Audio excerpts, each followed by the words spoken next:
Salah satu di antara cinta Rasulullah kepada kita yang gak bisa digantikan oleh siapapun, termasuk oleh orang tua kita. Ayah ibu kita gak bisa mencintai kita seperti cinta Rasulullah.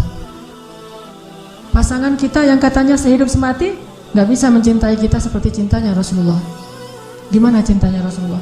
Nanti di padang mahsyar Allah Subhanahu wa taala berfirman, "Yauma yafirrul mar'u min akhihi wa ummihi wa abihi wa sahibatihi wa banihi likulli imri'in minhum yawma idzin sya'nun yughni." Hari ketika seorang ayah lari dari anaknya, seorang suami lari dari istrinya, istri lari dari suaminya, anak lari dari orang tuanya, pasangan lari dari pasangannya, sahabat lari dari sahabatnya. Likulli imri'in yawma idzin, pada hari itu semua orang sya'nun yughni, sibuk ngurus diri sendiri, kecuali satu orang.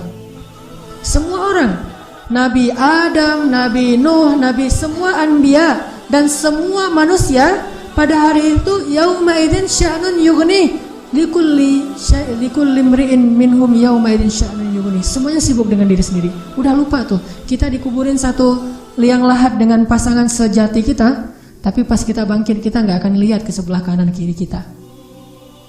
Dia juga nggak usah kegeeran, dia juga akan melihat kita kok. Saya nggak akan lihat dia, tapi dia pasti ngelihat saya nih. Nggak usah GR. Di hari akhirat itu nggak perlu GR, karena dia juga nggak bakalan lihat, nggak akan ingat mau kita tuh. Kita misalnya kita manggil dia panggilan kesayangan kita, Beb, say gitu ya, say, gini panggil dia pergi aja tuh. Kenapa nih orang pergi? Jangan-jangan dia udah lupa ingatannya, belum balik, soalnya udah kelamaan tidur di dalam kubur gitu misalnya.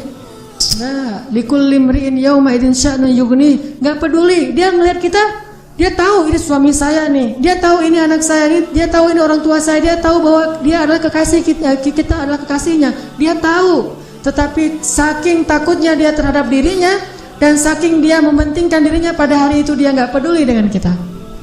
Bahkan nauzubillah, kalau kekasihnya di sebelah diseret oleh malaikat, dia nggak akan nolong kita dia mah.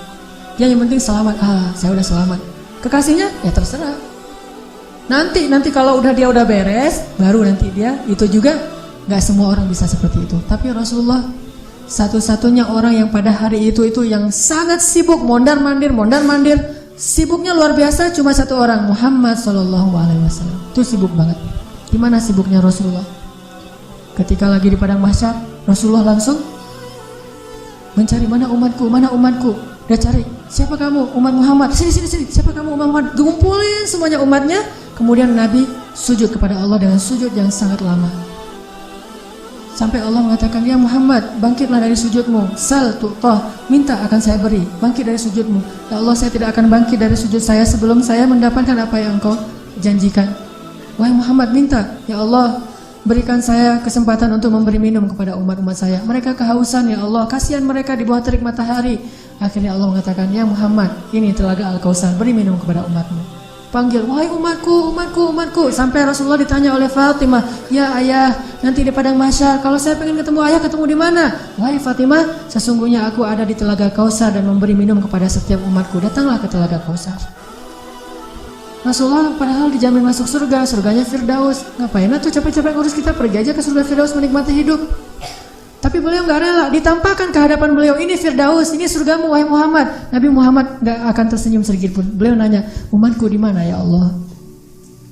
Ini Firdaus, umatku di mana ya Allah? Mereka di padang mahsyar, langsung balik lagi keluar dari surga. Coba keluar dari surga, cari, terus memberikan minum satu persatu. Bahagia banget, ketemu umatnya tuh kayak ketemu kekasih lama. Kasih minum. Setelah minum satu teguk, kita gak akan haus lagi selama-lamanya. Ketika seorang ayah, ibu, kekasih meninggalkan kita, Rasulullah mencari kita. Di mana fulan? Jadi ketika semua orang ngelupain kita, dan gak salah mereka ngelupain kita, karena kita juga ngelupain mereka. Jadi jangan ke istri ya ngomongnya, Mama, Papa gak akan cinta-cinta banget sama Mama. Kenapa Pak? Nanti Mama pasti akan ngelupain Papa. Enggak kok Pak, gak akan lupa. Kapan Pak? Nanti di akhirat. Oh iya, Papa juga gitu kan? Iya sih. Di situ emang semua orang saling saling melupakan, dan saling melupakan itu bukan karena Allah mencabut memori dan ingatan kita, karena memang kita mementingkan diri sendiri kecuali Rasulullah SAW. Di mana umatku ya Allah? Kasih minum satu-satu. Setelah dikasih minum, Rasulullah SAW sujud lagi.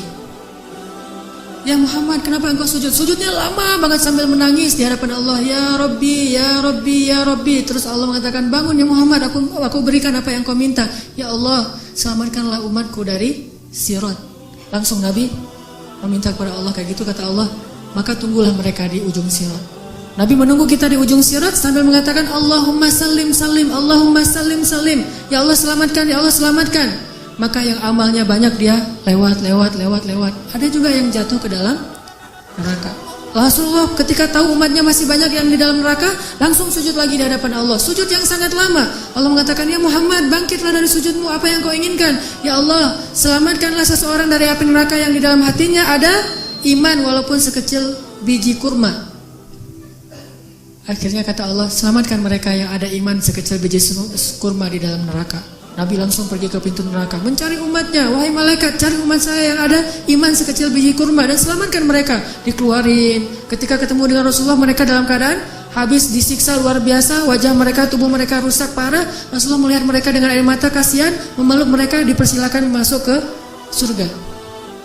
Setelah selesai udah nggak ada lagi malaikat, udah nggak ada lagi. Balik lagi ke hadapan arasy Allah. Di bawah arasy Allah, Nabi sujud lagi yang lama. Dalam sujud lama itu kemudian Nabi menangis. Allah berkata, ya Muhammad, kenapa menangis? Ya Allah, selamatkanlah umat saya dari api neraka yang mereka di dalam hatinya ada iman sekecil biji jagung.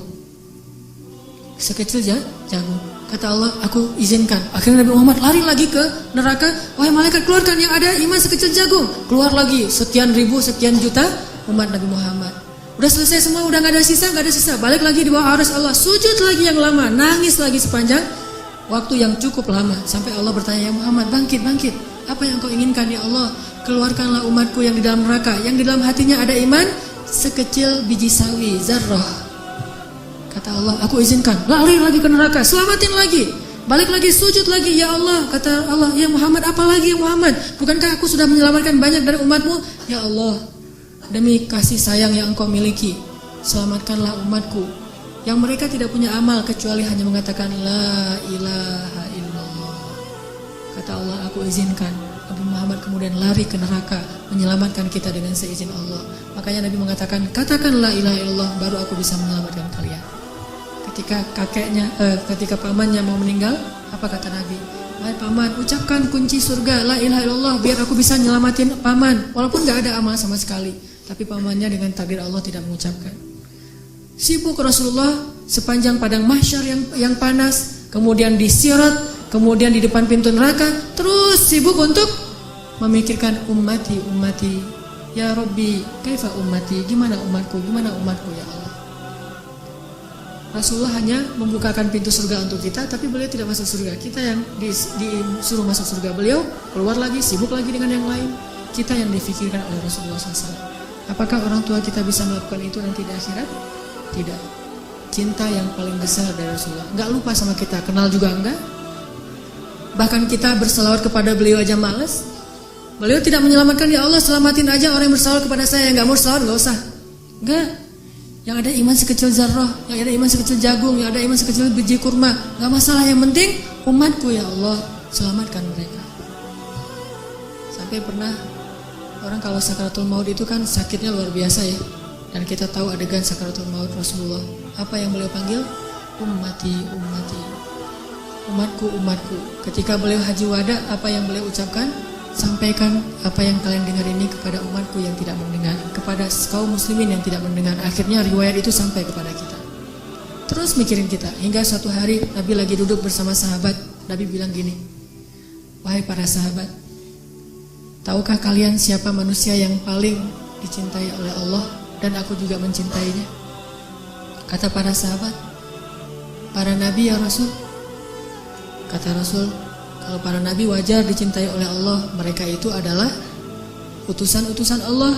Mereka dapat wahyu dari Allah. Mereka langsung berbicara dengan Allah seperti Musa. Wajar dicintai oleh Allah. Tapi bukan itu maksud saya. Oh, kalau gitu para sahabat-sahabat nabi seperti kami ya Rasul. Kalau kalian bertemu dengan aku. Wajar jika Allah mencintai kalian, wajar jika aku mencintai kalian, karena kalian bertemu dengan aku. Dan kalian menjadi orang-orang yang langsung melihat mukjizatku. Tapi ada yang lebih dicintai oleh Allah daripada kalian. Siapa ya Rasulullah? Mereka adalah umatku yang datang setelah kalian. Mereka tidak pernah melihat aku, tetapi mereka beriman kepadaku dan mencintaiku, mengikuti sunnahku.